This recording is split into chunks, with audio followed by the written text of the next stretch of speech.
taio ny tsiraray avy tomba amin'ny fahasoavana raha kofy amin'ny ranao ny tsiraray ny devoly ataovy lavo eo aminy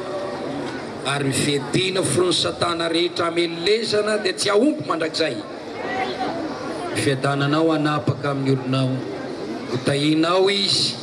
na miditra na mivoaka ny trano misy azy na ny fiarany na ny tanànany hotahinao ireto fa taranaky Abrahama amin'ny finoana ka izay nataonao tamin'ny Abrahama hotahinao amin'reto atao vola miavaka izy rakitra soanao ary ny voninahitra ao amirapiratra amin'ny tsiraray avy izay ry nomeo azy izay ilay nomeo azy ka tsisy zavatra ory ny olonao Andriamanitra amin'ny anaran'i Jesosy anaovako izany vavaka izany isika rehetra na hoe amen. Tompo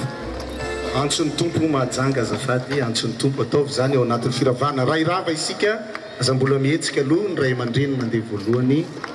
dia nofahofa tanana isika rehefa mandalo izy ireo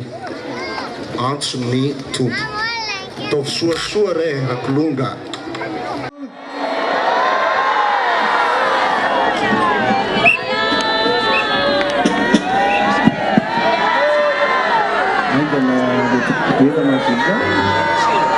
Zambula te izapia, ako ny fizapia orinanty.